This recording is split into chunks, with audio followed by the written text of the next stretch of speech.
Good evening. I'm going to call the meeting to order of the Open Space Committee for April 3rd, 2017. The first item on the agenda are the minutes, and I totally forgot about doing them, so I will owe you them for next time. And then the next item on after that was the staff updates, board and committee updates. Matt, did you have something on that?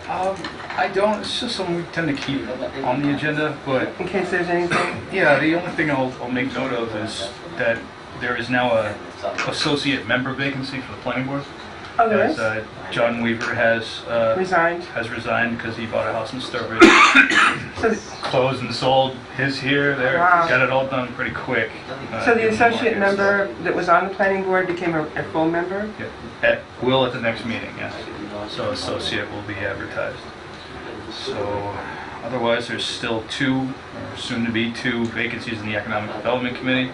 There's been one for a while, but one of the members is stepping away in July, gave us advance notice. So we will have two spots to fill in Economic Development as well.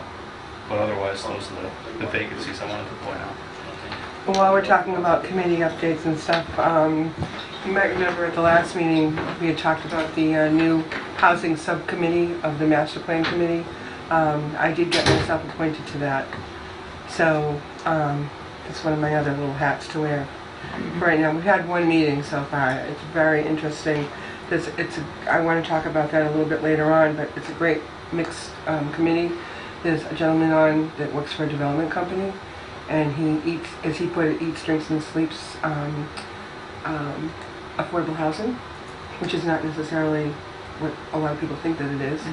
And there's another gentleman on the committee who works for the city of Worcester, and they have, I forgot exactly what it's called, but it's a housing committee for the city, and they work with a lot of developers putting together these special financing projects and helping them through getting the tax credits, the historical credits, and some of those, like the TIFs, processing those with the city for tax, what do you call it? It's like a tax deferment. So anyways, he's very involved in that. So he knows a lot about housing. And between those two gentlemen, it's like they know so much about the process relevant to finding grants, even for like public housing, because you guys know I'm on the housing authority, and they've got Central Mass Regional Planning and another independent consultant that's partnered with them that's going to be helping us through the process. And so when all is said and done, not only will the housing subcommittee pull together the housing element for the master plan, we'll also come out of this with a housing needs assessment and a housing production plan. And those are two key things that you need for public housing if you're going to apply for any kind of grant money to try to put together expansion or building a new project. You have to have those things done. And the Housing Authority didn't have the funding to be able to do that. But through the Compact Communities designation, the Auburn received a grant not only for economic development, but they got one for housing as well. So now we have sufficient funds to pay for a consultant to help pull that part together. So I see it as a great opportunity, because not only will we get that part of the master plan done, we'll come out of it with two tools that could be critical to come up with some senior housing or family housing or a combination of both.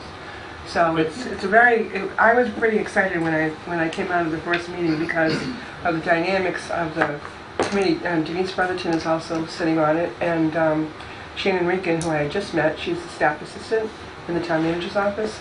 And so it's great to have a young person's perspective. She's just into her first home, and so it's great to have that perspective along with those of us that are, seasoned. Thank you. Good word. Yeah. And plus the two gentlemen, I'd say they're somewhere in between, Denise and I, and to have that professional aspect of it too, to just kind of like pull it all together. I think it's really going to work out well. So, anyways. Are you involved with the schools too? The 20 schools? No, the town of Auburn now has control over those properties, and they have requests for proposals out, and they're doing by the end of April, Matt, I think. Yeah. So they'll be reviewing, when the bids come in, they'll be reviewing them, well, I guess to see whether they comply with the criteria, and then they have a separate price. I was listening to the town manager explain this the other night, and they'll have a separate price proposal in a sealed envelope. So first they review the proposals themselves to see whether they meet all the criteria in the RFP, and then they open the sealed envelopes after. So anyways, I don't know how long that's all going to take, but hopefully we'll see some great things come through from those, and hopefully, they're hoping for some housing, so at one or both schools, so we'll see. Yes, May I sorry. add something about the housing? So Absolutely. I think one of the things we're also supposed to get out of the study, and you may have covered this, I just want to elaborate on it, is an inventory. We'll actually know what we have, what market we have the most of, like if it's 83% like ranch or a certain bracket of Type of- affordability. yeah. Yeah, Mhm. we'll get an inventory of what we have to be able to assess where our deficiencies are. I thought that's really important, not only just for the plan going forward, but to know what stock we have. Right. And also, it was also discussed like how few rental units there are in Auburn for people that aren't quite ready to buy a house, or maybe an older person that wants to downsize, or somebody that just doesn't want the responsibilities of home ownership, but they want to live here. And as we all know, there's a lot of younger people that grew up in town that have, maybe they've left and gone to school and now they're back. They can't find a place to live they can afford in town, So that was definitely a huge thing that was talked about. That's, like you were saying, the inventory, that's something that they need to look at is, what can we do to try to accommodate that type of a need too. So it's very broad based, and I know I'm kind of jumping ahead, but I wanted to talk to you about the housing. I was going to talk to you about the housing subcommittee under the tables that we have, because we can kind of. Is it alright if we just digress a little bit about the tables? One of the things that the consultants had asked us at the housing subcommittee meeting was whether we already had any existing town-owned property that might be suitable for housing. That might be something that could be redeveloped or something that could be developed that could be included in the plan. Because obviously if it's already town-owned property, that's a huge part of the cost, is if we already own it. So I was, as we're looking through these tables, I was looking at them again last night, and as we're looking through these, maybe as we're scrutinizing like the stuff for residential, if there's anything big enough. I know South Old Road is kind of something that we really don't want to discuss, especially with those for municipal zoning bonding things. But maybe we can come up, because they're looking for input from anybody. So, I was telling them how we've been going over all these properties and classifying them, and so I was thinking, as we're looking at the tables, anyways, that was one of our topics for tonight, was the tables. I don't know how you all feel about the need for housing, but I thought, what a great time to be looking at these tables and the way everything is classified. Is there something in here that might be something that could be included in that plan? I'm not real sure. So I just wanted to, as we're looking at these tables, it's just something to think about. If we could come up with some suggestions, I'm sure the housing subcommittee would be, and the consultant would be appreciative. Now, would this be all low income or would it be both mixed? Mixed. So the market rate too, in the same buildings? It depends on what we could come up with. Yeah. And we don't know what might come in for proposals for the schools either. But affordable housing is a definite need in Auburn. And affordable doesn't mean like, it means you have to have a fairly good income. I was just saw the other day, a median price home is $319,000 now. That's a median price on a home. I couldn't afford it. I couldn't, yeah. And I forgot to tell you the truth, I don't remember what the median income is now. It depends on the size of your family. But it would be some market rate and some that would be set aside, like a 40B.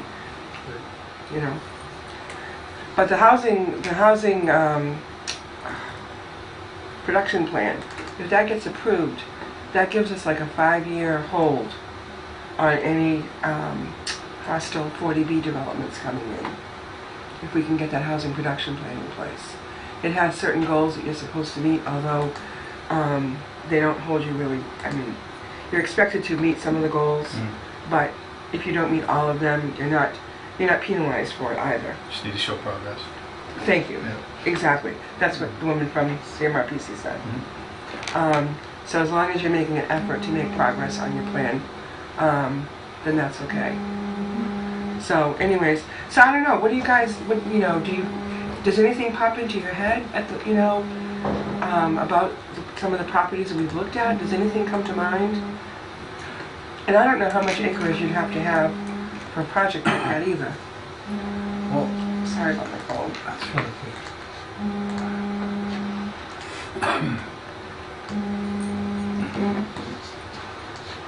and I'll just pull the list up so the members can see it.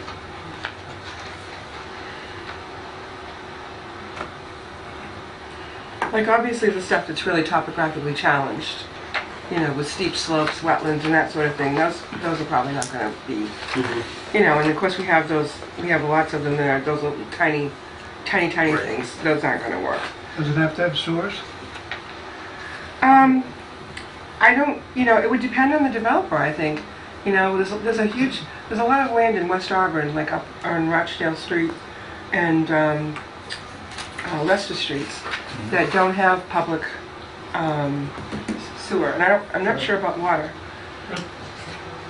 No, Rochdale Street doesn't.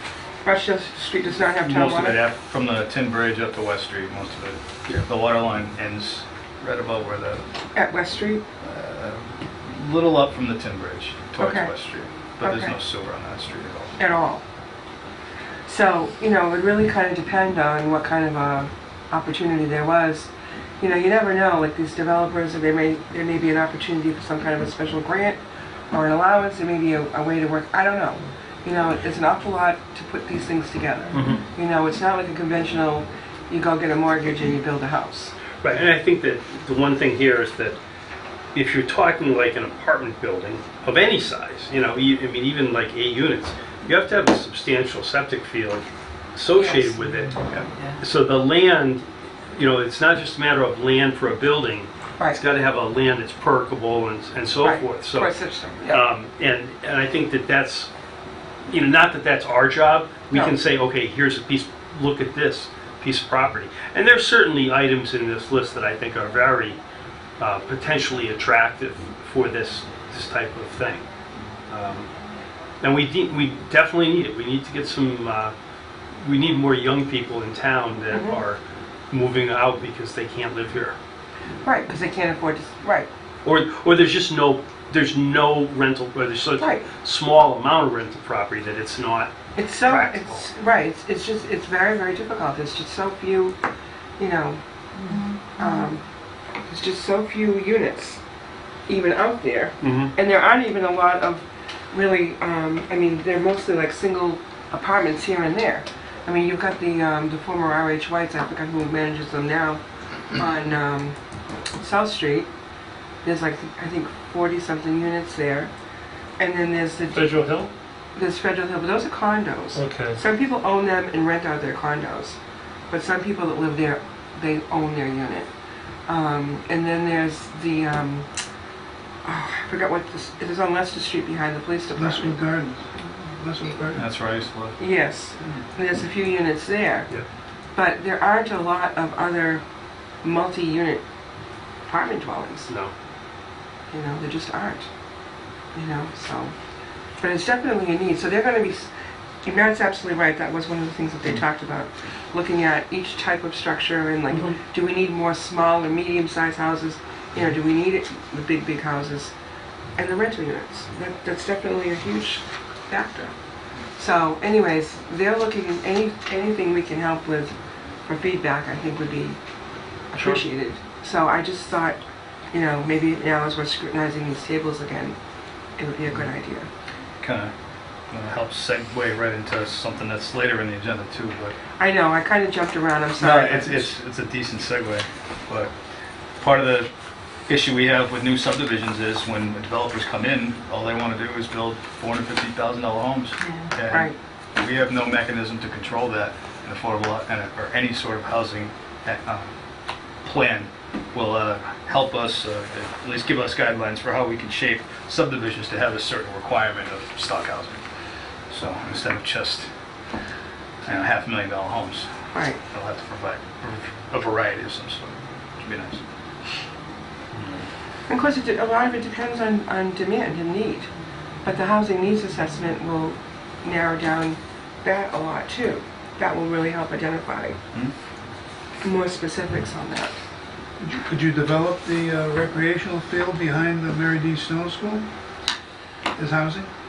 Well, apparently the consensus is that the neighbors want to keep the, you're talking about the playgrounds? Yeah. Yeah, they want to keep they want to keep the playgrounds at both at Mary D. and at Julie Bancroft. So that would, that's somehow going to have to be divided off. If somebody wants to acquire the school buildings itself, they're going to have to take that where the playgrounds are and make it separate because they want to keep it. Which is obviously that's going to impact parking and especially at the Mary D. Stone because there's not a lot there, It's especially. right back of there, isn't it? Yeah, But there's not a lot of parking, it gets tight. You get some beat going on here. right? School, when the school's going on, there's Right. gridlock over there. Mm-hmm. It was gridlock every day. Yeah, Every yeah. day, right? Yeah, Yes. it was ridiculous, but, yeah, I think in the RFPs for the potential redevelopment of the two schools, they specifically state that the quote playgrounds and fields attached or adjacent to the schools are not part of it. Those are to remain in the custody of the town for use as that. Right. Okay, which, realistically, if you look at some of these neighborhoods, this neighborhood here, where if this wasn't here, the nearest playground would be the high school or Passachog, Right. And that's really unfair to the people that live here. Likewise, over at JB, yeah, there's the tot lot on Boyce and you've got Franklin Park, but there's still substantial distances between them. So I think that was a great intention to cut those things off from development. It'll be interesting to see what the proposals come in. Sure will. Just to see what we get. So, anyways, so I know I've kind of digressed and messed up here, but That's okay.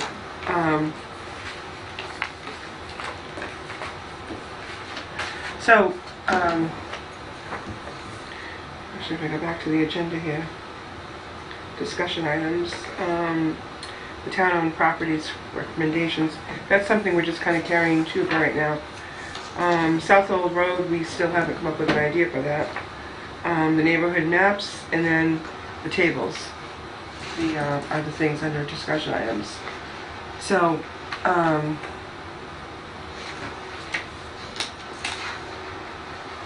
I think we left it that we were going to talk about the tables, I know, Yes. but we didn't talk about the neighborhood maps. No, I just asked that I provided them again at the next Yeah. meeting, so we had them. Yeah, These are really good, by the way, Thanks. because this is a good feel for what the space is and where there might be some potential. There's some others scattered throughout town, but they don't have a Not like this. centralization like these three areas. I should note, Mr. Chairman, Eddie Pond is a tricky site because it's a core habitat, sensitive habitat area, so a lot of that open space that you see near Eddie Pond is swamp Yeah. or protected in some capacity. that's where the Cedar Swamp is, isn't it? Exactly. Yeah. Well, that area particularly. Yeah, I've never been there. When I first got on the Conservation Commission, the members that had been there, long-standing members that knew the Cedar Swamp, they warned me not to. Right. Yeah, they said don't go there unless you know where you're going. Yeah, you get lost. Yep. Lost in the Cedar Swamp. You can get sucked into the swamp. See again. Never to be seen again, you're right. You're right. So, anyways, well, do you want to, are we focusing on the maps right now, or? Is there a particular map we want to start with? You know what, package circular area? Yeah, that's what I thought. So, you want me to describe some of these? Sure, thank you, Matt. Sure. Which So, map? The first one? The top one? Okay, This yeah. one called the packet chart. So, the three hashed parcels on here, this is Packagug School, the top one, the golf course beneath it with the small blue pond in the middle, and the Pappas Rec Complex, the two largest ones that are already developed, but identifying them as recreational land on here. Obviously, south of the golf course is all the South Hill Road parcels, kind of in their own element. I don't know if we're going there at all yet, and we're keeping that separate, but south of the Pappas Rec Complex is what ends up being a total of, it's 5 parcels, believe it or not, but it covers, it's like 50, it might cover like 60 or 70 acres worth of land. And there's a lot of grade, there's a lot of wetlands, there's a lot of slope, there's a lot of beauty. All right, so there's no other way to really say that. Other than the high tension wire that goes across, I think that's Rice Road. We own the Yes, yeah. easement underneath it. It kind of goes in a straight line, ending up over Route 20 eventually. But the backland is and should be part of the trail network at some point. So it's landlocked. Not much else that can be done with this. It seems like a preservation opportunity, if anything else. But the thing that becomes interesting with it, and I didn't mark these, but south of the last green parcel, it's on Washington Street on Route 20. After you go under the overpass for I-90, there's a large parcel on the left where the little IP label is, and then the one right next to it, where you see the river. Those are what's called the Dartmouth College property, and it's a post property. It's a Yeah. 61B property, Right. and they're virtually separated by the overhead power easement. One of them's, let's just say they're about 60 and 50 acres respectively, each. And each parcel probably only has about 4 usable acres of land along the frontage of Route 20. And that's being generous.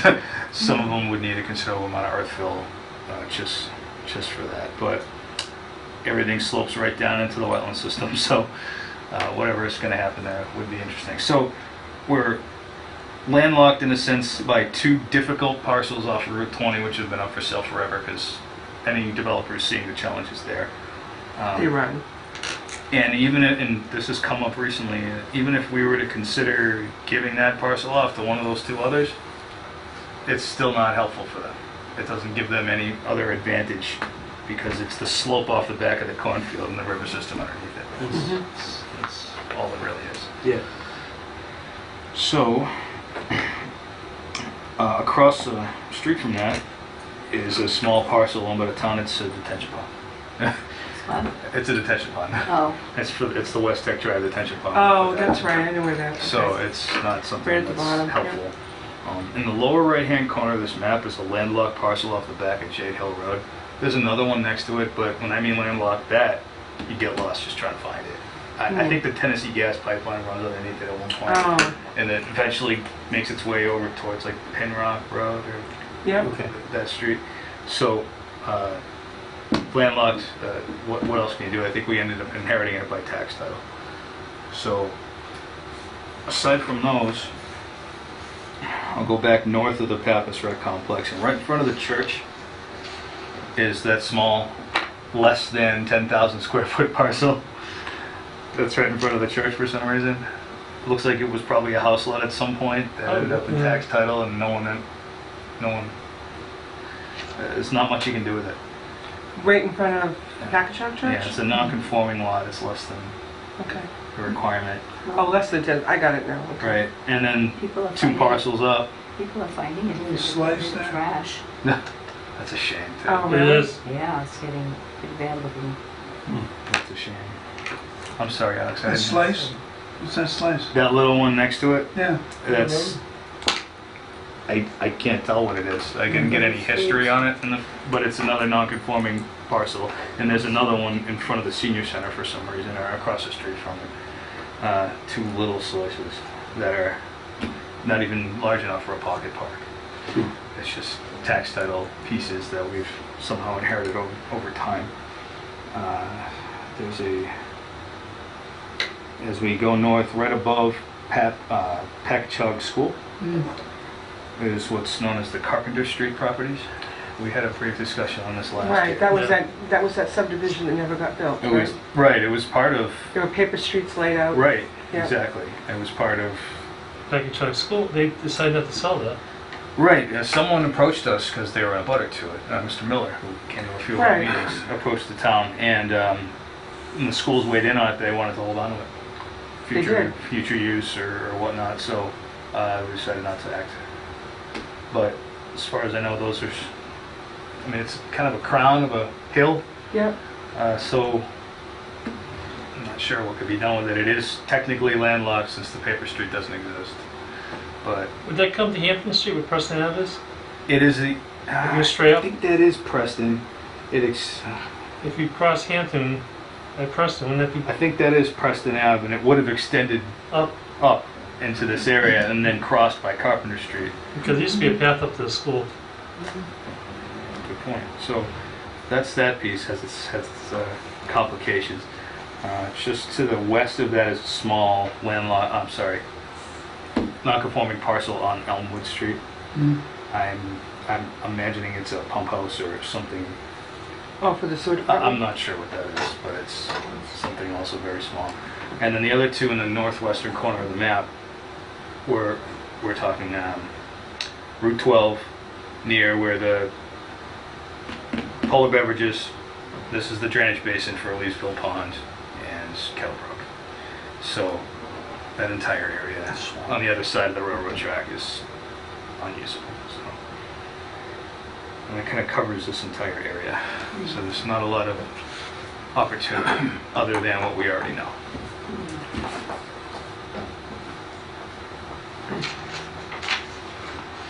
The question becomes, what do you do with these little ones that we really have no use for? Yeah, There's one, two. I think that if you look at those and if there's no real attractiveness, like from a neighbor to buy that little slice or something, you just hang on to it as open space. I mean, it's not worth auctioning. It's not worth Right. spending time on it. You know, it's there. In fact, I would almost think that from our perspective, you know, and I don't know what the cutoff is, but certainly if you're smaller than a house lot, yeah, just leave it be. let it go. Yeah. You know, because it adds to the trees, it adds to the, you know, to the function of open space. It's not recreational, but it's open. Yeah, I think you're right if it's less than an acre, because it's just not, it's not practical. No. There was one on Route 12, kind of in the very north. It's right near. That's that triangle sliver. That was that one on Elmwood Street that sold at auction recently. And, Oh, it did? Okay. It did, and the bank next door bought it, so now Okay. they own all the way to the corner. What's that bank called, Mark? But the credit union? So- Central Central Credit Credit Union. Union. Central Bank. Credit Union. Yeah, so they bought that parcel, so now they own large triangles. All the way over. That's nice of them. Yeah, for a big addition on the building too. Good use. Their addition looks bigger than the original building. That's a good thing. That's all I have on that map.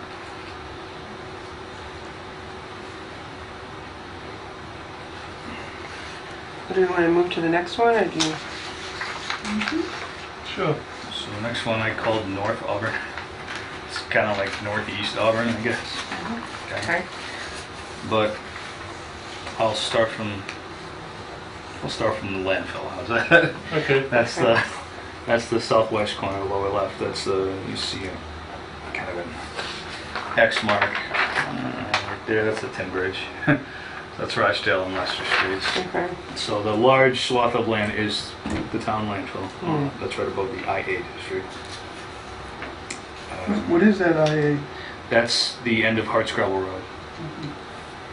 Alright, so Yeah, any thoughts about what the landfills will ever be used for? I mean, we talked about solar farm once, and was any talk going on about that at all? I think I read something about the landfill having a similar restriction on it, just like, call it the golf course, where the land was either purchased or closed with federal monies and has to be used for a specific use no matter what. I could be wrong about that, but one way or another, we're still going through like DEP, I'm not gonna call it cleanup, but monitoring. Monitoring, yeah. They have And- those wells up there, don't they? Right, there's 4 of them. And so we still have our consultant from Sanborn Head doing that, and they're going through like post-closure permits and stuff, so I think we're still a few years out anyways. Sure, okay. Solar companies have called asking about it a lot because there's a lot of incentives to put solar on landfills, but we're still a few years out. Chances are those incentives won't be around by the time the landfill's ready. But How long does it take, do you know? it's supposed to be 30 years, but there's Really? a nice little story involved with how we closed the landfill when I was 6 years old. But apparently we didn't close it the way we're supposed to. We Right. just stopped using it. Yes, that's So what I had heard. yeah. It's before I moved here. And there were things that were supposed to be done, so we're not exactly 30 years in, we're like 24 years in or something like that. Yeah. So I thought we kept it up. we did cap did, it, it's just but we not- didn't do it right when we were Right, okay. supposed to. Yeah. So it has some lag to it, but it's being monitored now, and it's certainly under close watch. So I'm gonna go east of this, and there's a parcel on Leicester Street. I forget what number this is. I think it's 295 Leicester Street. This parcel actually came up as part of the town's internal search for parcels for dog park. Because this was, I think it's 5 acres of land that are wooded. It abuts water district property, but I think it was taken through tax title. It's reasonably flat, and it's in a residential neighborhood. It didn't work for the dog park, don't get me wrong, because it's just, you gotta build that thing to suit. But in a case like this, you have an opportunity for several different things. Leave So it it's as is. 295, it's 5 acres? I think it's I five. think it's 5.5. I got that. Yeah, 5.5. And it's flat. Reasonably, yes. It says pitch It's back wooded towards- right yeah. now. I think there's like paths on it for people who go cross-country skiing and bike, so it's reasonably flat. But it is close to Dark Brook Reservoir in the back. I'm not sure if it's in a watershed area or not, but it's owned by the town. Usually you see these ones owned by the water district. Hmm. So.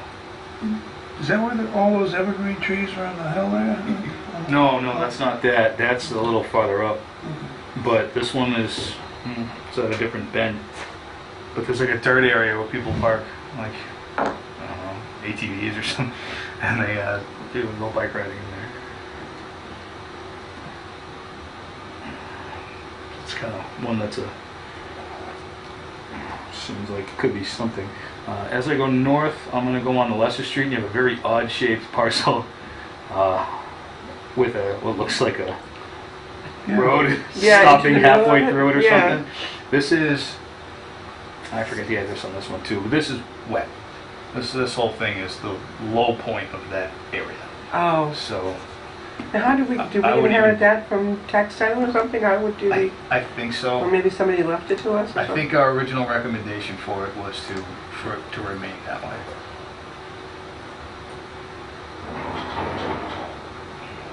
I'll have to verify that.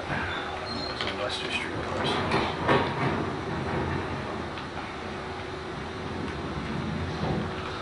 Either way. These are really good, Matt, with the color. It just makes it pop out. Yeah, color changes everything. It My does. notes are that way. Okay, so next to that one, I'm kind of put a question mark on that, but to the right of that is the town's largest parcel. Largest one? It's our Parcel. largest tract of land. Is that I call this the Drake Court property. Yeah. I Drake? call that the largest because it's the largest one that It's got frontage. Weren't there a couple of houses up there? that doesn't make a whole lot of sense. We have this, well, this one is landlocked. Okay. So off of the back of Drake Court, there's a handful of houses back there. And then this land, I think, was owned by the railroad or something and was given to the town. I'd have to get back into the specifics because we went over a lot of that stuff last year. But the biggest challenge for this one was it's at the, well, let's just say there's a large cliff. Oh, And from where the railroad tracks are, that is mostly a hill going back up. So the entire thing covers a grade of like 150 feet throughout its widest point. That's mostly ledge. But oh. what do you, Isn't that the northern, what I assume to be the northern aspect, isn't that up where the rock crusher used to be? I'm not sure where that was. Because that's Sunrise Ave at the top, correct? Yes. Yes, and somewhere in between this parcel and Sunrise Ave was the old Wright Mansion. Yes. And Oh, okay. Now I know where we are. yeah, Okay. if I had to guess where the Wright Mansion was, it's probably right there. I think you're right. Oh, correct. I think you're correct. So, with that parcel being mostly ledge, it's kind of a challenge. We can decide what to do as far as examination. And the one to the north is its own exceptional situation. So that's the Cemetery Road land. This one up here? Yeah, the square with the little squares inside of it. So at some point, and I only heard this third hand, so forgive me for if this is wrong, but I heard that at some point there was a movement for people to buy little tracts of land, so they sold some little squares off to people. That's how that came to be? Yeah, this was some idea, and people bought their own little squares, and eventually, over time, the town took the ones that are filled in through tax title, and there's still two of them that people are still paying taxes on. So, That's what those two yeah, cards said? that's what those two carved out of Little there. chunks are. So this is landlocked also to an extent because this is off the back of the cemetery off of Cemetery Road, which is off of Stafford Street in Worcester. Mhm. So there's a lot of town open land there. It does slope towards the south, but it's not the most accessible piece. When you're No. talking Auburn, it seems more like a Worcester accessibility. Right, because you have to go to Worcester to get to Sunrise Ave and Mhm. all those streets. So it's a complicated challenge with the idea that was behind its creation. And there's How bizarre. several- Why would anybody buy little squares of land? That's third hand information. That's what I was told, so I Were didn't they get going too to far. expand the cemetery to there? They were buying the grave sites. Maybe, Cemetery plots? maybe. Yeah. It's possible, but it's just unique. So Yeah, it's- maybe it is a future cemetery site for Auburn, given Isn't Hillside is supposed to hit its capacity at some point in the next 15 years or so, or 20 years, I forget how that works. So maybe that's an option for that. So the last one I saved for last. What one was it? It's right in the middle of the map on Rochelle Street next to Stoneville Reservoir, and that's the former Rotary Beach. Rotary Beach. Mhm. So I don't know if I need to say much about that. We're all aware, but the most troubling issue here is there's, never heard of the town swimming pool? Mhm. Yeah. The guy who lives next door to the former parking lot, his swimming pool's technically on our property. Really? Oh. Really? Interesting. It's not only that, but the lot lines for like 3 houses in a row on Rochelle Street are all misrepresented. So if we were to, and the deeds are just that way, we'd have to get him to, Give like an easement? yeah. So there's that. There's also his driveway that's on it. There's also a shed that's on it. But So if you is it- move that lot line, then you gotta move his back line, then you affect the neighbor next to him, and then it dominoes to the next one. We've looked Whose at it a fault little is bit. I don't know. And but so is it because it's it's just a been this free- way for so many years Adverse possession? Yeah. It's just That's what been it like is? that, yeah. Okay. So, But they don't, now, even though this person has property, there's personal stuff on town land, it's still town land, correct? it still is. So you can't move it. So it's, Yes, but if it's been there for a long time and they've maintained it, and we haven't done anything to tell them to get off, don't they take, doesn't it become theirs? I'm not sure. I was told that towns don't lose property like that. There's no, you can't have an adverse possession case against the town. Oh, you can't? No. Okay. That's what the assessor told me that the other day. So then what do we do about, if it's on town property, then what do you do? I believe the last I heard was it was going to be looked into by town council for the next course of action. Send them a letter.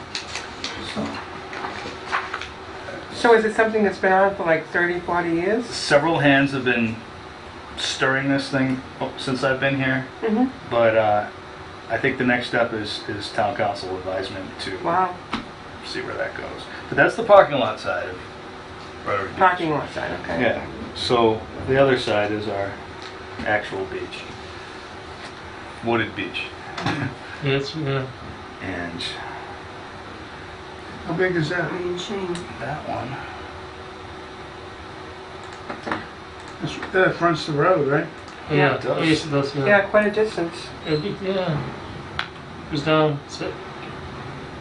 Few stairs. Always when we talked about if it wasn't going to become a beach, it could be developed into residential. It could be a park. The biggest challenge it has is It's proximity parking. to wetlands for one. It's wetlands? It's yeah, Well, the pond is right there. yeah, it's close enough. A What's buffer the- zone, no matter what. What's the condition of the pond right now? Is it weed-free or is it usable as a swimming area? I think technically, and I don't want to speak for the Board of Health, but I think technically it is, but the big issue is turbidity, and that's the clarity of the water. Yeah. Well, that's not necessarily dangerous chemically, or however you would say that, biologically, it's still murky. It's a safety And it's issue. a sight distance or Right. something. So, So that's still a problem, even all these years later. yeah, turbidity will Um, regularly be a problem in our ponds if they're, and these are,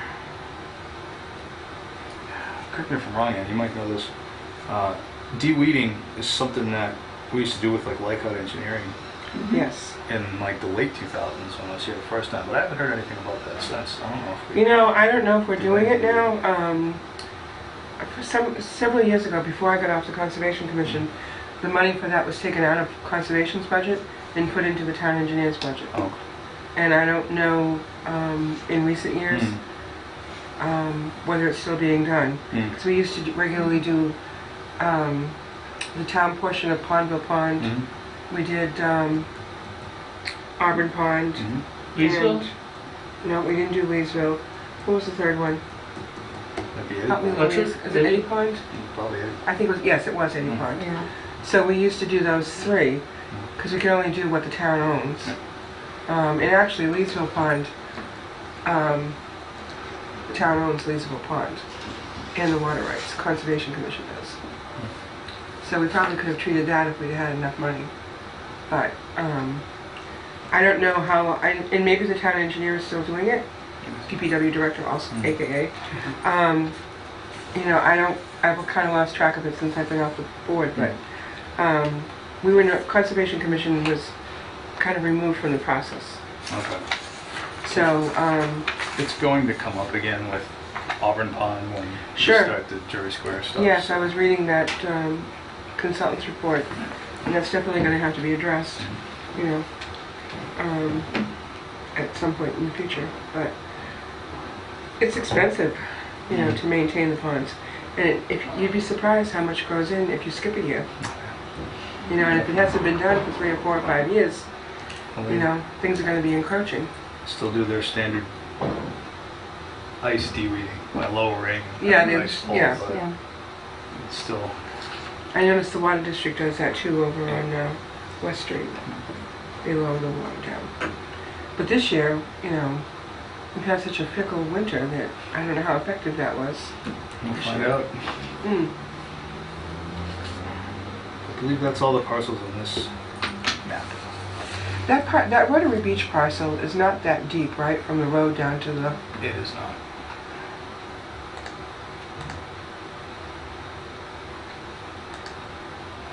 You don't think, is there anything, it's not big enough for like, more than just like a couple of single-family house lots, right? Let's see. They're each a little over 2 acres.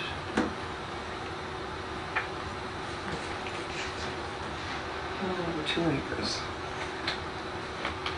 Yeah, the parking lot's larger.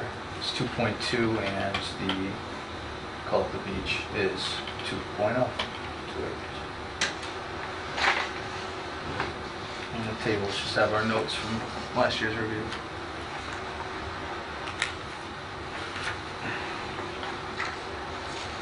It's probably not enough acreage for any kind of multi-units, right? Once we build up, get rid of the height restriction. Well, that's true too, we could do that.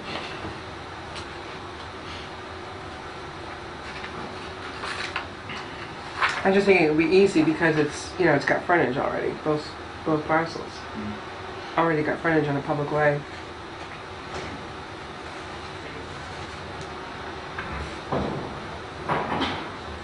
It's 3.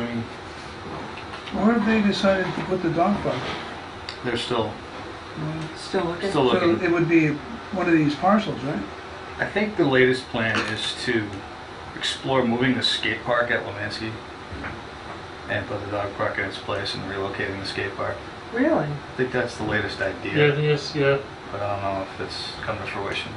Where would they put the skate park? I think they'd put it in the spot near the back where we originally thought the dog park would go, behind the track. What is the rationale of that? That's all I've heard of it. Why would you move one thing to another lot and put it there? Why don't you just put the dog park in the other spot? I think it's too small. The skate area is larger, so But then that would make the skating park smaller. I wouldn't. The argument is less people use one versus the other. But we'll see. That's just the latest I heard, but I don't know, Mark, you might have seen the meeting more Yeah. recently than I have. Yes, I have. I still think that, oh my God. What's the other swimming place? Oh, Camp Camp Wilson? Wilson. I still think that's the best place for the dog park. Well, That's my opinion. that's our next map, isn't it? So what is the height restriction in ours? Is it 3 stories? It's 35 feet. yeah, it's 25 without it, and then 35 with special permit. We tried a few years ago to amend the bylaws to allow a third story, like in certain areas, like along the 1220 corridor where it's together and that, and it was flatly defeated at town meeting.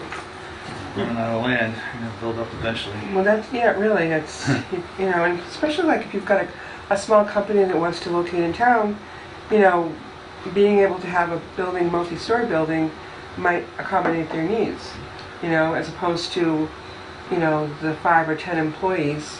You know, you may have somebody who has 50 employees or something and they need more room than 2 stories. Yeah, that's know? our biggest problem with economic development. The So you don't have suppliers, them, large users can't build up. right. And we don't have enough acreage for them to buy, to build. Plus, I'm sure it's less expensive to build up than to acquire more land and build out. Plus, we don't have the land anyway. So our next. Okay, the third one? The third map is, I called this South Auburn. So that's your Eddy Pond, Gleason, Granger Cliffs. This covers a lot of it. I'll just go from the top down. The one on the very top is Town Hall. So we'll leave that one alone for now. I guess we can't take that, huh? What about that little green one next to the HB? Let's see. That is, I got you. So that's so Wall the Street? intersection is South and Route 20, and then you have, this is near like, I think it's Linda Avenue. This is the drainage area in between all the houses. So it's not, there can't be anything else. No. So the next to the left of that is the Gleason. Yes, and Yeah. that's Gleason. Yeah. Just north of it has a small parcel above it that's landlocked. It's another drainage parcel. Oh. So the next few are going to be hard to see. I noticed Meadow Street's misspelled. That's not cool. Right up you see three very odd triangles, kind of in that general area. One of them's now been combined with 6 Meadow Street. It's no longer ours. So we Oh, was that one you sold Yep. at auction? And then the 2 other triangles are just triangles that happened when the highways went in, and they've been like that ever since. There's nothing that we could do. They're the ones that just get left. Above the label is actually a Leminski Park, but it's... Anyways. So sorry. What's that little, coming off of Route 20, is that between BJ's there? Is that a little access to the ledges there? It is. Yes. So technically their driveway behind BJ's is on our property. Oh, They've known this. Oh. So when it was built, there's an easement over it for their access and stuff. So, but if we wanted to extend that driveway, we'd go right over a detention pond and wetlands. So oh, there's not much can be done. This is how the property was when we took it to tax title. But that's pretty level up there, isn't it? It is not. There's rocks, No, doesn't I mean, I'll pull up the contours, but they kind of go towards the east. It drops towards the east, towards Oxford Street, towards Eddie Pond, eventually. oh, that's right. Yep. And it seems like there's overland flow just by the aerials when you look at it, kind of right across that.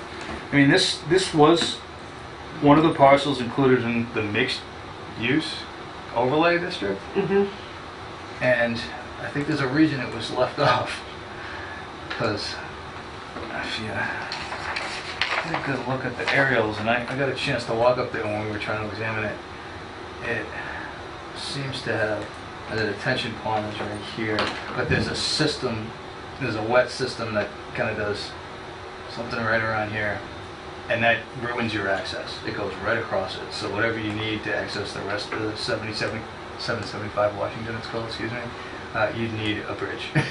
I was just gonna say, there's always a bridge. Yeah. And we would need a bridge.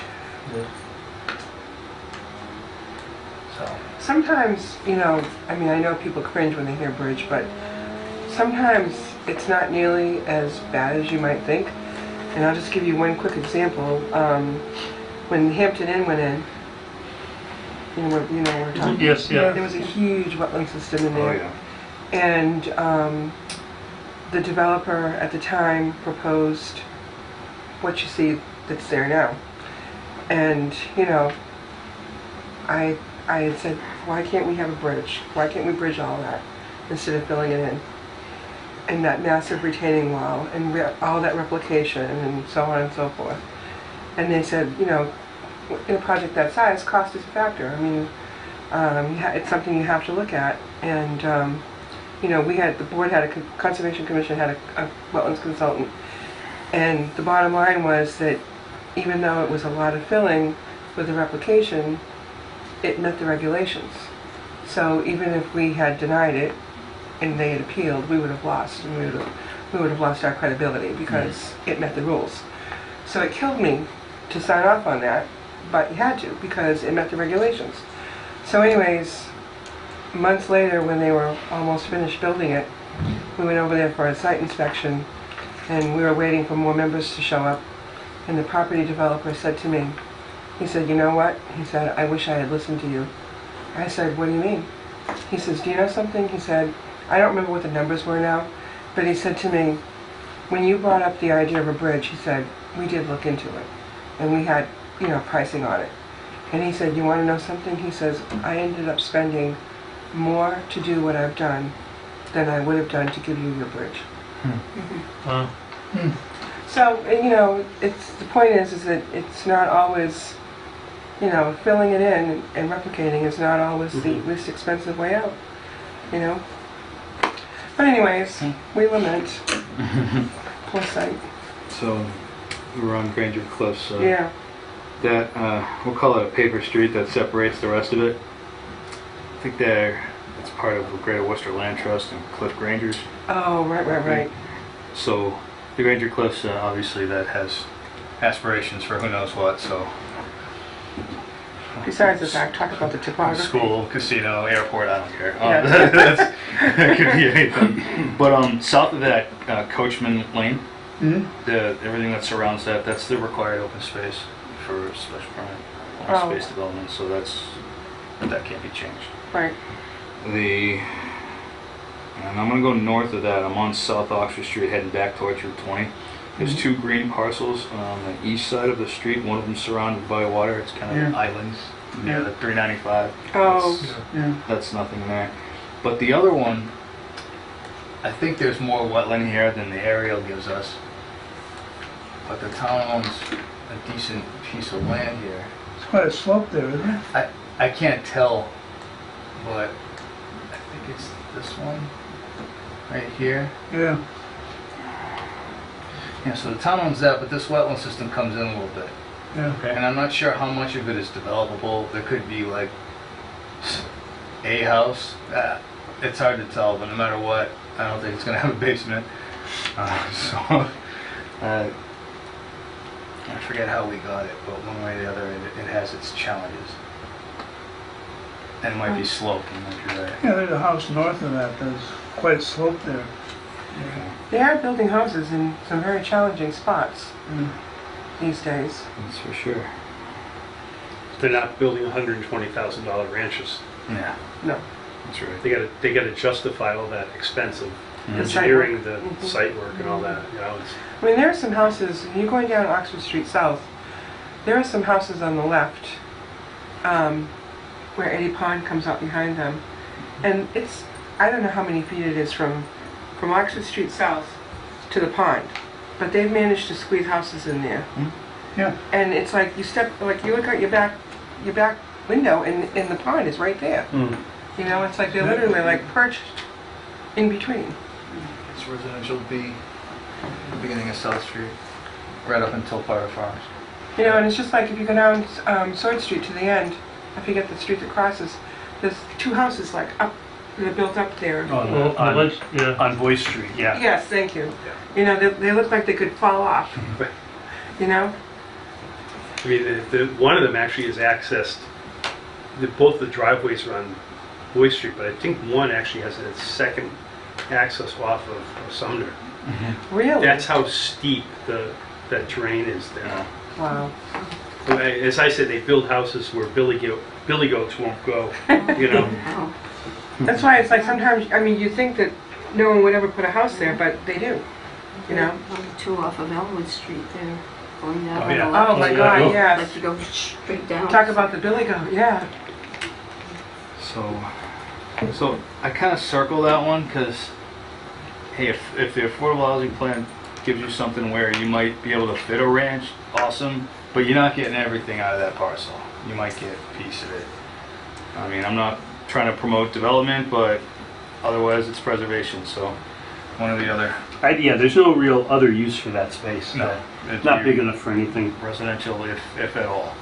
So I'm gonna go into Eddie Pond and I'm gonna essentially cross off everything south of Cedar Street and the parcel north of Cedar Street, Mm-hmm. which is almost the entirety of Eddie Pond. Right behind the, I don't know what this thing's called, it's on Route 20, it's assisted living facility. Oh, it used to be the Wizard Eddie Pond, That one. and now it's Brookdale something. Okay. Mhm. Those buildings. Just south of that is a parcel that's included in Eddie Pond. That large parcel is technically ours through the pond, but that's the watershed. So I wouldn't go near that. So There's a little jog there that looks like a little, is that the entrance to the boat launching area? yeah, part of it is. Yeah. Yeah, so that's what that is, and then north of it is the watershed. There could be some recreational opportunity there, I don't know, but you're dealing with core habitat right out the gate with Eddie Pond, so that's the biggest question. What about those two parcels that abut South Street itself? I've been saving those for last. Okay. So, I'm glad you brought that up. So those two combined for about, I think, 22 acres of land. Abutting South Street, they have frontage, and this looks like, from a developer's perspective, a horseshoe development waiting to happen. But I know we got some wetland, we Well, got what about some, housing? Could it be that's what I mean. 22 acres? Yeah, like with a horseshoe road. Yeah. That's what it said. That's what it screams to me. But I don't know the terrain. This could be part of watershed. Also, it could be soaked. It could be not. There's some wet areas right up close to South Street. Yeah. And this could be, one of them could be exactly that. So it's But it worth doesn't mean you can't, you know, you have to get a permit. It doesn't mean you can't go. There could be replication opportunities throughout the rest of the site. How far does sewers go down South Street? I think it stops George? at Potter Farms, doesn't it? Where? I think so. I think it stops right at Potter Farms, so it's right across the Actually, street. where I live, we have sewer. Okay, maybe it's the We water. don't have water. Okay, We have a well. it's one of the. And I'm at 165, so I don't know how far past me goes. I will find out. So that one, it's kind of the best.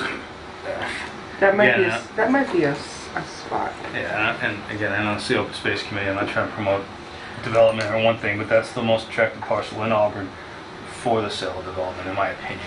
And that's just my opinion. But when you go to the southeast of that, you got 75 acres of land known as the Gilbert Stockwell property. Yeah. So a lot of that's wet, hiking trails, opportunity, wonderful, but there's a ton of land there and a little piece of access off of Barn Street, which could be your access driveway. So There's two accesses, isn't there? yeah, one of them's a lot smaller than the other. Are those wide enough to actually go in there? I believe so. Okay. Oh, look at that water line. See, I'm using this one.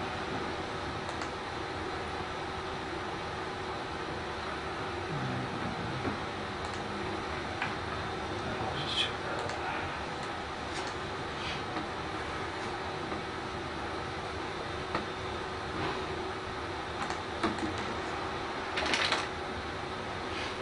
Oh, this isn't the best indication.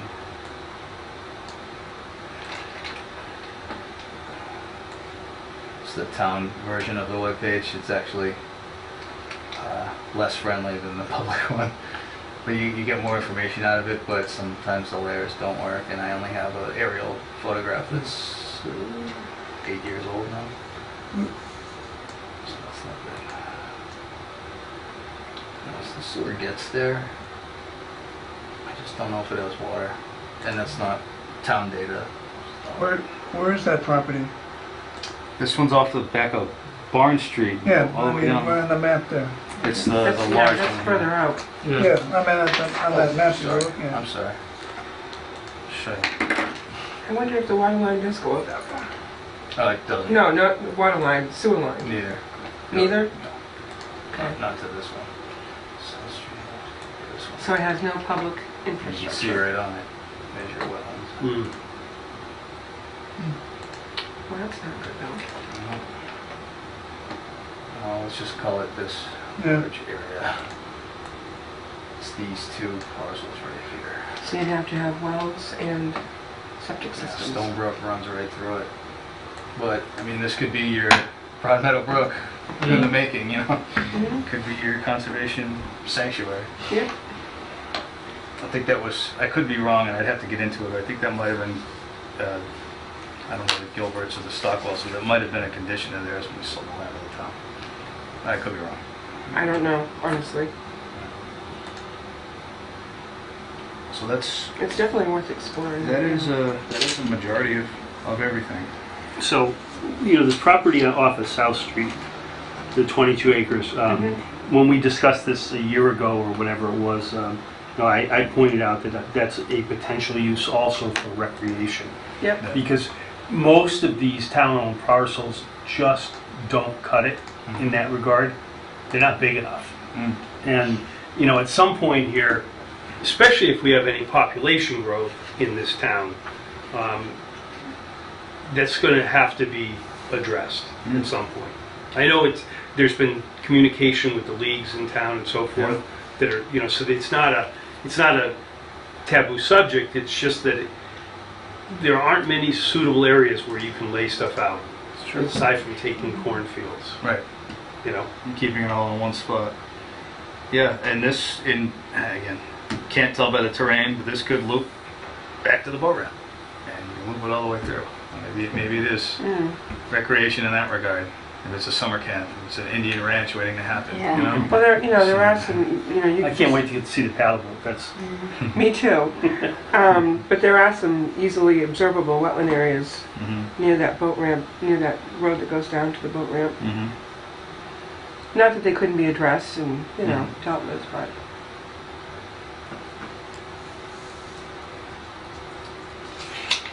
So we really need, professional people to take a look. So these maps kind of help narrow it down. Yeah. Oh, yeah, definitely. Some things, it's not worth the effort, but some parcels, you might want to take a further look. You know? Sure. It looks like just by our discussions, there's a few of these that I should just refresh us on some of the information and even go as far as to look up some of the deed info on it and see what is possible. And it sounds like Yeah. those two for certain, the Gilbert Stockwell property also, and Yeah, Gilbert Stockwell, you might find it's probably got restrictions on it. Thought it did, but I think so too. Yeah. I don't I mean, that's remember when actually- I heard that or. I mean, that's been owned by, it's designated, I believe the ownership is in the Conservation Commission's name. And they've had it long before I got on the board. They've had it for years. Hmm. And the other one was Rotary. Yeah, Just to look it up. 295 Leicester. yep. And I just put a question mark on this really strange one on Leicester Street. I know it's wetlands, but I forget how it came to be. I just want to look it up. South Street or Leicester? Leicester Street, I think. It's that really odd shape. Funny looking one. Oh, yeah, yeah. Plus it abuts the railroad property too, it's, That has no frontage. It's the one to the left of it that, Yeah, with that little road in it. Oh, yeah. it goes to the pond, doesn't it? I know there's wetlands there. There's no doubt about it. I just wonder why it has frontage and a structure on it. Or what that looks like. Maybe that's another person's garage on our land. I can't tell. But I'll look into that too. It's interesting how all these things are cropping up. On that particular map, all those other areas north of that land abutting the railroad, those were all privately owned They are. parcels? Most of them are owned by the same. They're all landlocked? Most of them are owned by the same company. Really? This was part of what was known as the Auburn Hills subdivision in 2007. Where they were going to put 100 and something houses. Yeah, It started out as 200, I think, and then Right. shrunk down to 100. That's Is right. that still alive? no. No. They withdrew. I'm sorry, they got a preliminary approval or Yeah, I don't something know to what that. happened. Did they go It might have bankrupt? been Did they like lost? constructively approved from Mm. withdrawal or something, but that went belly up and it's long since expired, so. So any new development up there would have to go through the whole process? Yes, Yeah. and there's someone who submitted a zoning request form to develop a solar array up there. So, not what I had in mind, but apparently it's cheaper to buy residential land for solar right now than it is to buy commercial land. So people are trying to gobble that stuff up. That would mean this park up there. It's a pretty big cliff. No.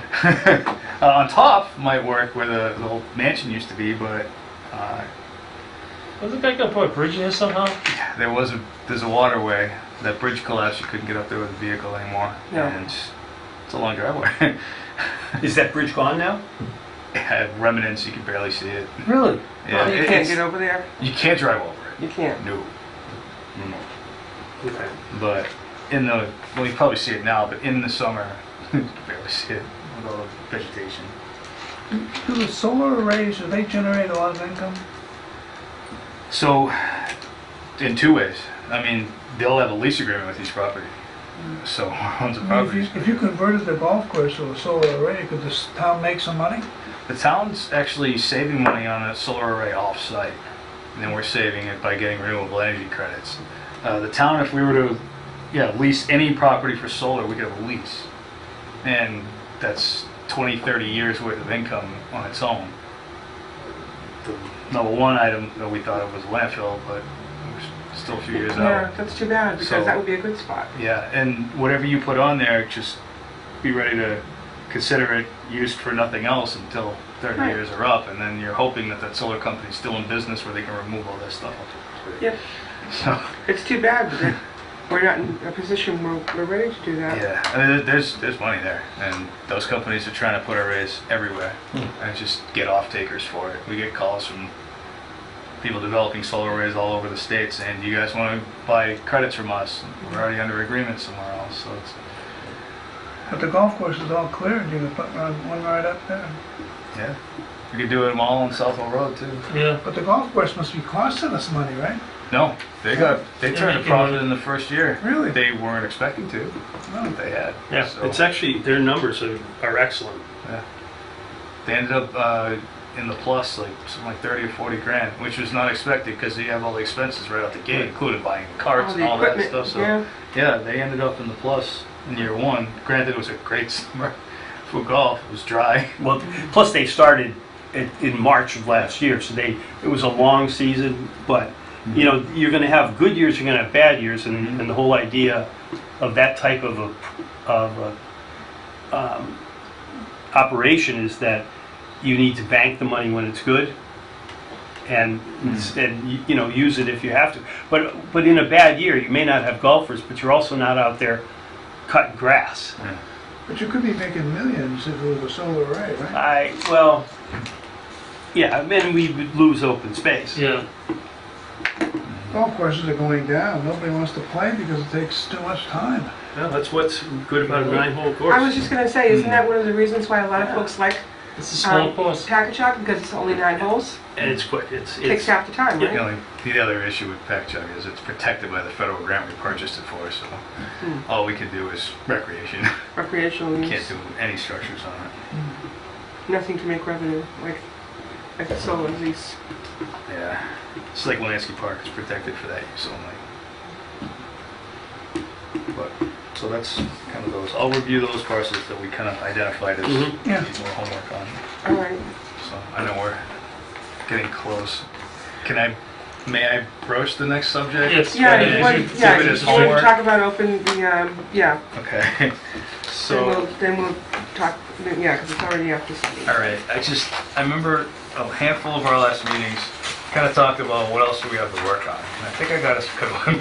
So what we have here, we have a couple of things. We have an open space residential development bylaw where developers can, let's just say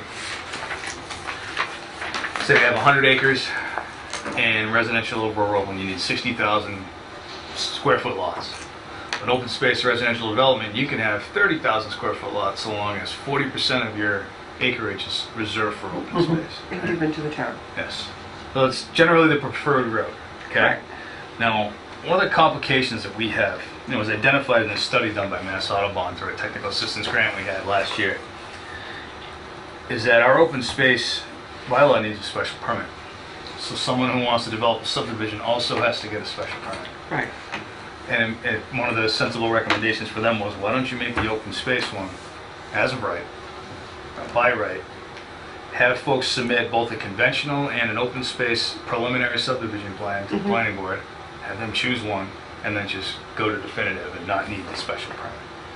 So that's one complication that they identified here. It brings up the point of usable open space. So what we're noticing is that when we're seeing open space developments, people are giving us the land that they don't want. Right, and that's The the way it's land- always been. The land that they can't develop on. Right, The the land that is wetlands. unusable.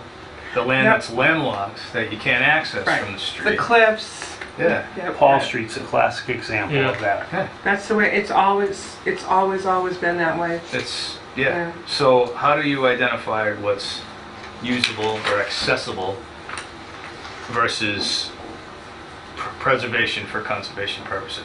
Now, one way or the other, detention ponds are included with Yeah. open space, which is fine. It's vegetation, it makes sense, but you still need to be able to access it and maintain it from DPW perspective. So my big question to the group, kind of by providing this information, is where do we feel on that open space requirement and it being accessible versus it being conserved? There's a preliminary application in front of the planning board now at Crowell Hill. Yeah. It's a Crowell Hill That's where it extension. is? Yeah. Crowd Hill, really? Yeah, this would be off to extend that small subdivision. We'll wrap it around the back and come out close to the landfill. That's the 40 houses, right? 40 houses, yes. And that doesn't have town sewer, town water, right? has neither. Right. So they're proposing that. They're playing with sewage, aren't they? And again, this is preliminary, so they're trying to propose sewer coming up from the Tin Bridge, water wrapping around from like, the middle school all the way up West Street. Not all the way up West Street, there's a parcel that they can connect through that's under common ownership.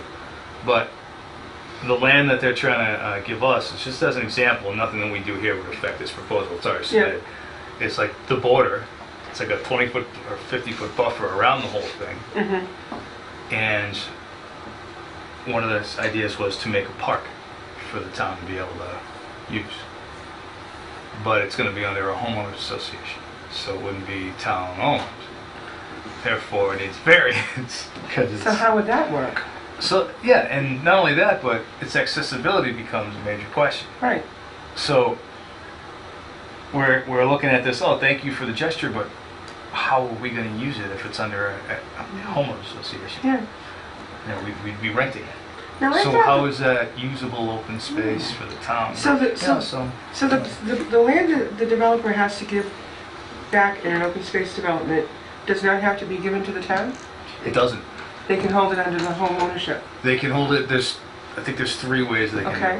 do it. One's by a protected trust or an LLC, and then the other one, Excuse me? it has to have its own, well, it could be to the town. And then there's 2 different governing authorities that can do it. I think it's either homeowners, and then there's a trust or an LLC. I forget exactly, but there's 3 ways to do it. So if it becomes a trust, Mhm. the trust owns it. Yeah, and who maintains it? Who maintain- Yeah. Right. So that becomes your next question. So I just wanted to introduce this subject because it's certainly something to think about when these developments come in the future, and any of the recommendations that we have in here, and you'll see some of the deficiencies, and it's color coded again. So they'll identify how our bylaws should read versus how they read now, where they're really hurting, Can you and so. can you write a bylaw, or would it be, I don't know, would it be discriminatory or something? Can you write a bylaw that would require the open space to be not all challenged land? Yeah, so Can you make them have to give you usable land? there is something here for that, and it reads. Just make sure I'm reading this right. General natural open lands such as other facilities which may be held in common shall be conveyed to one of the following, either the planning board. It's either going to be the corporation, trust, homeowner association, membership, maintenance, or, but it says in general natural resource lands such as wetlands not suitable for any public use, suitable for extensive public recreational use should be conveyed to the town or a trust. That covers those pieces, but it says, there's a piece in here that says exactly what you said, Madam Chairman. Just want to make sure I find it. Open space may be used for recreational purposes, including golf courses, riding trails, tennis courts, gardens, swimming pools, temporary structures. Board may permit open land owned by a homeowners association. I mean, it's not a piece of it, but it does say access is critical. And we're trying to hammer that home, but at the same time, they could show accessibility, it just might not be what we had in mind. It's accessibility hidden behind or surrounded by houses, wherein if you're going to kick a soccer ball, you're going to end up in someone's backyard. So, what's accessible, what's usable, just becomes really interesting. And there's a lot of questions involving open space, just in subdivision stuff, and I'll get into this with the bylaw committee, but like common driveways, for example, Yeah. we don't allow them in residential. Right. So everyone gets their own driveway and they pay Right. for everything. Now I get it's an issue if you have to share a driveway with someone, you're not sure who's going to plow it, who's going to fix it, who's going to do any of that. Right. You know, I think that's a bigger You gotta challenge. get along with your neighbor. Right. But for low impact development recommendation from Mass Audubon, so we should allow common driveways for up to 4 residential units. Why not? But you deal with those private issues. So there's always a plus and a minus with the recommendations that are coming strictly from a conservative Right. mindset. So I mean, it sounds good on paper, but, you know, if you and your neighbor don't get along and If you one want to keeps- pave your side and they don't, yeah, Lock each other in. That's never good. Yeah. I think that's why the planning board historically, at least the former planning board, the elected one, they didn't like common driveways because of that very huge Yeah, problem. they're not allowed in residential. Right.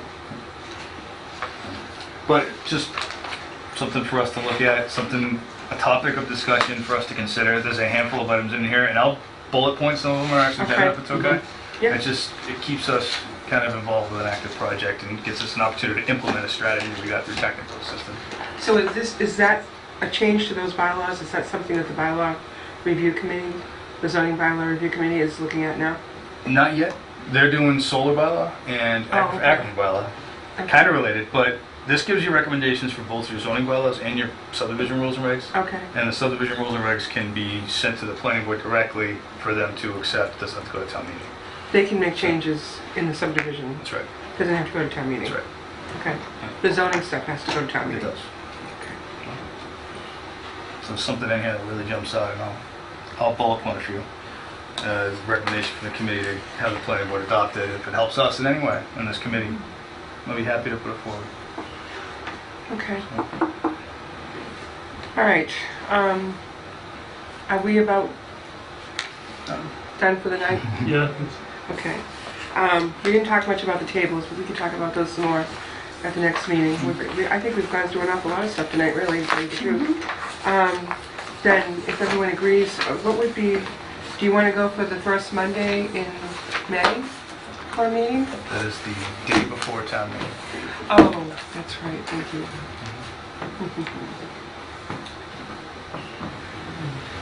Before what, you said? It's the day before town meeting. Oh, The following week? the following week, yeah. What's the following week number? It's the 8th. The 8th?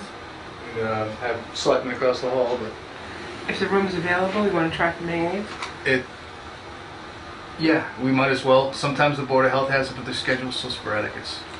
But if we could do a 6 o'clock, They meet at 5 typically. So, are they typically more than an hour? sometimes. But, I mean, this month they're meeting on a Thursday. So it's just. Oh, Yeah, so if we could their book it schedule for 5, changes. 8, May 8th at 6, Mhm. would that be amenable? And that way, we'd probably be done or close to it. So if you had to go to the selectmen's meeting, If need be, it would be the same night. At least you wouldn't have to go to 2 meetings on 2 different nights. if need be, if the Board of Health starts sooner, maybe we start later. Yeah, like 6:30 or something. But I'll see what we can do and I'll. All right. Is that agreeable with everybody? Yes. All right. Okay, then, that being said, is there a motion? And then, Okay. All in favor? Aye. adjourn. Opposed? So voted. Thank you all very much.